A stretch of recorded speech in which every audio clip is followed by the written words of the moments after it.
बिस्मिल्लाहिर्रहमानिर्रहीम। Dear students, अस्सलाम वालेकुम। आज हम नया टॉपिक पढ़ रहे हैं इंटीग्रेशन का बहुत ही अहम रूल, इंटीग्रेशन बाय पार्ट। ये रूल हम उस वक़्त अप्लाई करते हैं जब हमारे पास दो फंक्शंस मौजूद हों, जैसे यहाँ पर एफ ऑफ एक्स और जी एफ एक्स, और इन दोनों फंक्शंस का क्या हो, प्रोडक्ट हो। दो फंक्शंस हों, दो फंक्शंस मल्टीप्लाई हो रहे हों और उनका इंटीग्रल हमने फाइंड करना हो, तो उस वक़्त हम इंटीग्रेशन बाय पार्ट का रूल अप्लाई करते हैं। तो ये बहुत ही अहम रूल है।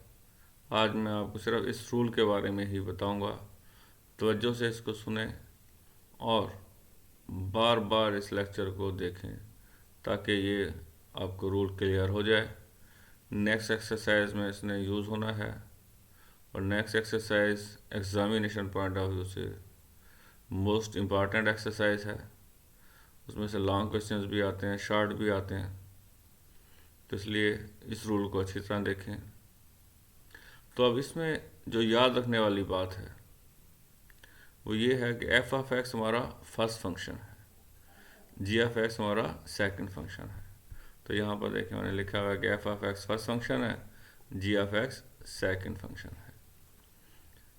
ठीक, अब यह क्योंकि मल्टीप्लाई हो रहे हैं तो हम इनकी जगह भी आपस में चेंज कर सकते हैं, लेकिन ये हमारी मर्जी नहीं होती, हमने सेटिंग करनी होती है। उस सेटिंग की अगर ज़रूरत हमें महसूस हो तो हम जी वाले फंक्शन को, यानी कि जो सेकंड फंक्शन है उसको फर्स्ट वाली जगह पर लिख सकते हैं, और जो फर्स्ट फंक्शन है उसको सेकंड की जगह पर लिख सकते हैं। अब इसमें ख्याल क्या करना है हमने, ये नहीं हमारी मर्जी हो जहाँ दिल चाहे ऐसा कर दें, ऐसा नहीं होगा।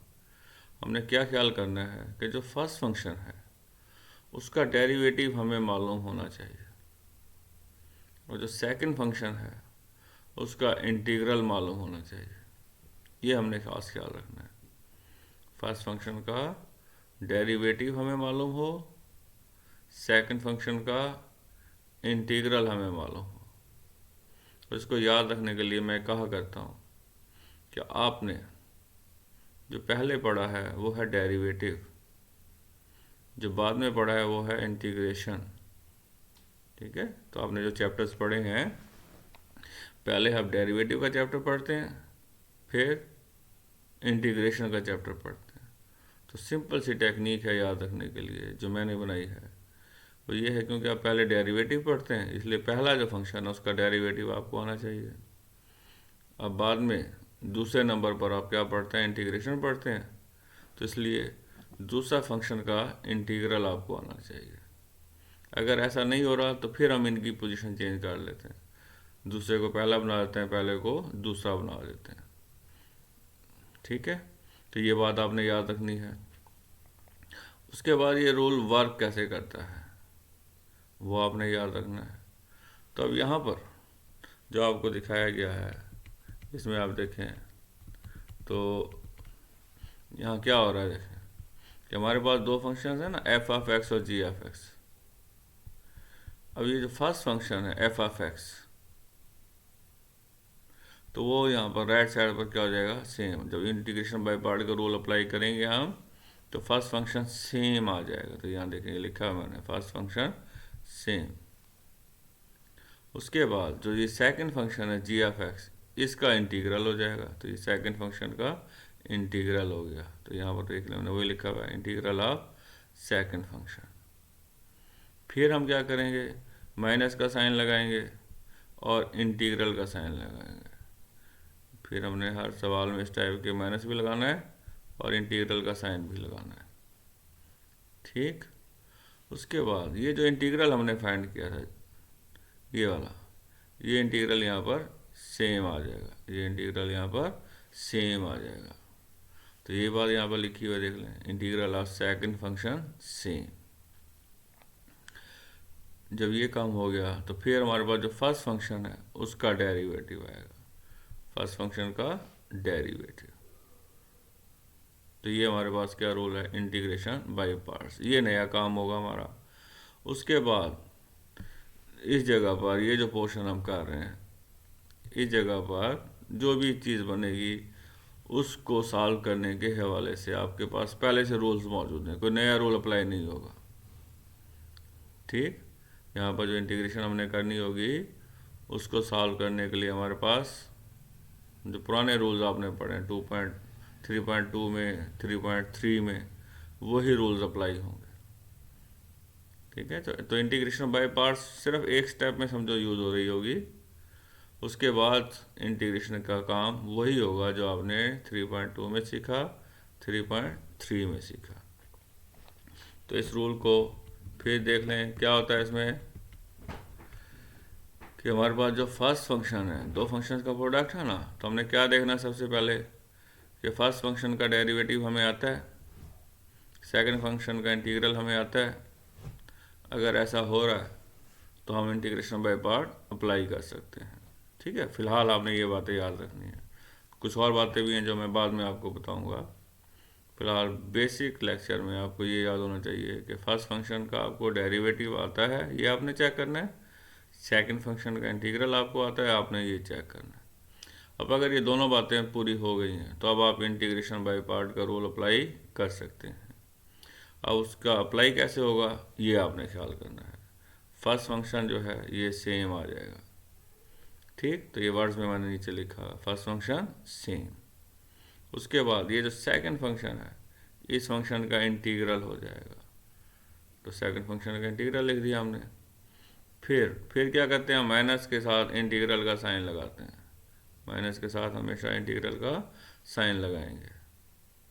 अब इंटीग्रल साइन के बाद क्या लिखेंगे, ये जो हमने इंटीग्रल फाइंड किया था जी का, ये वाला सेम आ जाएगा यहाँ पर, जी का इंटीग्रल सेम आ जाएगा।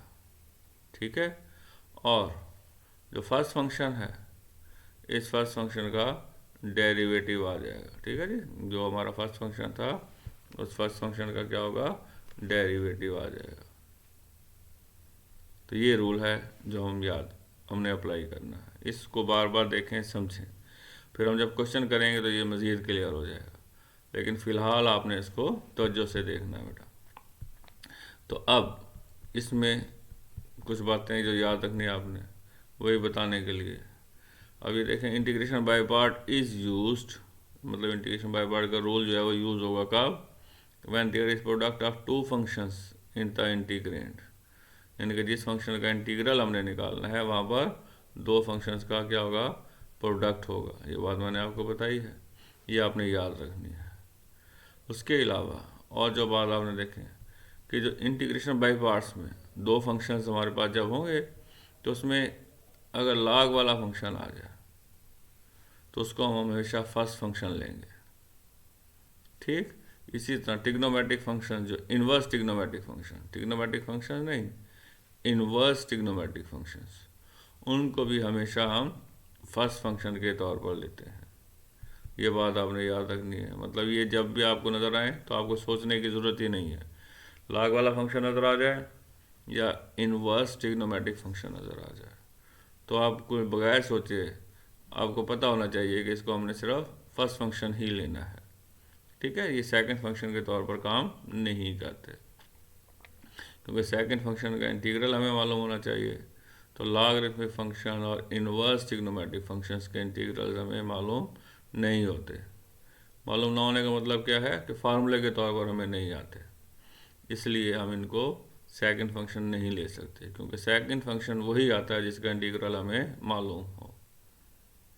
अच्छा, उसके बाद ये जो वन है, अगर वन आ जाए किसी क्वेश्चन में मल्टीप्लाई प्रोडक्ट के तौर पर, तो वन हमेशा सेकंड फंक्शन के तौर पर यूज़ होगा, वन हमेशा सेकंड फंक्शन के तौर पर यूज़ होगा। तो ये वो बातें जो आपने याद रखनी है कि इंटीग्रेशन बाय पार्ट का रूल कब अप्लाई होगा, ये मैं आपको बता रहा हूँ। पहली बात कि दो फंक्शंस मल्टीप्लाई हो रहे हों तो हम देखते हैं या सोचते हैं कि यहाँ पर क्या इंटीग्रेशन बाय पार्ट इस्तेमाल हो सकती है। अगर दो फंक्शंस का प्रोडक्ट है तब हम ये बात सोचेंगे। दूसरी बात क्या है कि जो पहला फंक्शन है उसका डेरिवेटिव हमें लाजमी आता हो, जो दूसरा फंक्शन है उसका इंटीग्रल आता हो। ये कंडीशन पूरी हो जाएगी तब हम इंटीग्रेशन बाय पार्ट अप्लाई कर सकेंगे। ठीक, उसके बाद अगर दो फंक्शन का प्रोडक्ट है, उनमें कोई एक फंक्शन लॉग वाला अगर आ जाए, तो लॉग वाले फंक्शन को हमेशा हम फर्स्ट फंक्शन के तौर पर लेते हैं। इसी तरीके से अगर इन्वर्स ट्रिग्नोमेट्रिक फंक्शंस हों, मौजूद हों प्रोडक्ट के अंदर, तो जो भी इन्वर्स ट्रिग्नोमेट्रिक फंक्शन होगा वो भी हमेशा फर्स्ट फंक्शन के तौर पर आएगा। अगर प्रोडक्ट में वन मौजूद हो तो वन को हमेशा हम सेकंड फंक्शन लेते हैं। तो ये जो लेक्चर है आज का बहुत इम्पॉर्टेंट है इस लिहाज से कि अगर ये चीज़ आपको, ये रूल आपको नहीं आता तो 3.4 एक्सरसाइज नहीं आएगी। और 3.4 एक्सरसाइज में से तकरीबन जो है 10 नंबर का पेपर आता है। एनुअल पेपर में 10 मार्क्स 3.4 से शामिल होते हैं नॉर्मली। तो इसलिए इसको आप अच्छे तरीके से रूल को समझें, बार बार लेक्चर को सुने, ताकि जब नेक्स्ट टाइम मैं आपको इस रूल के हवाले से क्वेश्चंस करवाऊं तो आपको प्रॉब्लम ना हो। अभी आपका काम है इसको अच्छे तरीके से करें। फिर कोई कन्फ्यूजन हो तो कमेंट सेक्शन में मुझे बता दें, तो इंशाल्लाह उसको कन्फ्यूजन को दूर करेंगे। ओके बेटा जी, अल्लाह हाफिज़, wish you best of luck.